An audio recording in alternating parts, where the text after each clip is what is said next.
Guys, সবাই কেমন আছেন? সবাইকে জানাই এই গরমে অনেক অনেক ঠান্ডা শুভেচ্ছা। তো যাই হোক, যেটা বলছিলাম, এই গরমে তো সবার মুখ এমনিতেই তিতো হয়ে গেছে, কিছুই ভালো লাগছে না। সবার কাছে শুনে দেখবে, বলবে আমার কিছু ভালো লাগছে না, কিছু খেতে ইচ্ছে করছে না। তো আজকে আমি কত কি আইটেম রান্না করেছি, তারপরেও সবাই বাড়ি এসে বলবে এই রান্না করেছি, সেটা ভালো লাগে খেতে। আর বেশি তো আপনাদের দাদা ভাই। তো চলুন দেখা যাক কি কি রান্না করলাম।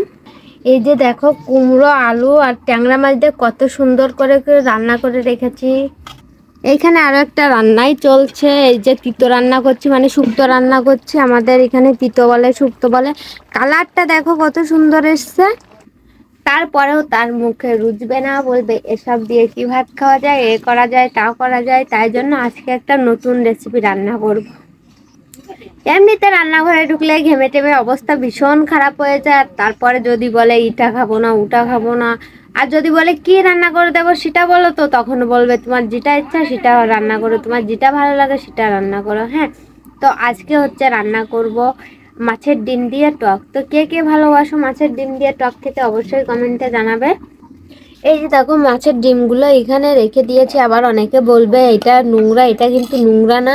ওই যে তরকারিটা রান্না করেছিলাম, তরকারি ঢেকে দিয়েছি, সেই হলুদ আর ওই যে লেগে গেছে। আর এই যে দেখো, এখানে হচ্ছে টক জলটা, মানে টকটা হচ্ছে জলের ভিতর ভিজিয়ে রেখেছি, তাহলে সহজেই গুলে যাবে।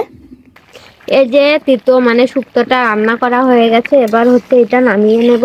এটাতেই বেশি মাছ দিয়েছি, কারণ গরমের সময় তিতোটাই আমাদের বাড়িতে একটু বেশি পছন্দ করে। এই যে দেখো, শুক্তোটা নামিয়ে নিয়েছি। ভীষণ ভালো হবে খেতে, আর সবাই পছন্দ করবে। আমাদের বাড়িতে গরমের সময় এক তিতো আর এক টক খেতে বেশি পছন্দ করে। এবার এই যে বোন একটা বিস্কুট দিয়েছে, গরমে বিস্কুট খাচ্ছি।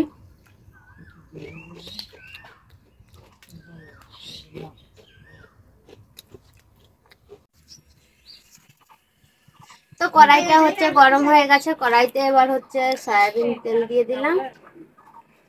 তেলটা একটু বেশি পড়ে গেছে, আপনারা একটু কম করে দেবেন। এই যে মাছের ডিমগুলো এবার হচ্ছে ভেজে নেব। ভাজা যাবে না।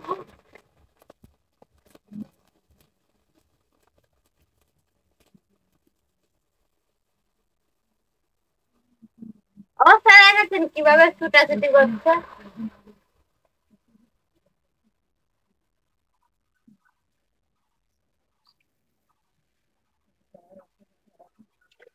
এর সাথে দিয়ে দেবো হলুদ।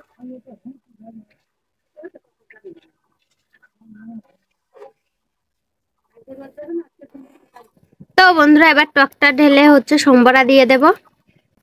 টকটা নামিয়ে নিয়েছি, এবার হচ্ছে জিরে ফোড়ন দেব। তো এই যে সরিষা সরিষা দিয়ে দেব।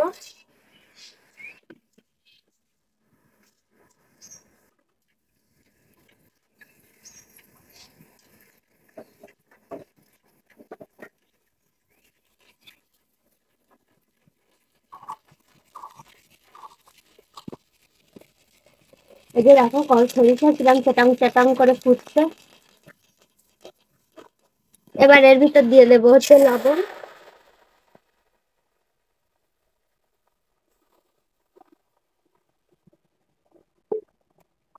টক হয়ে গেছে।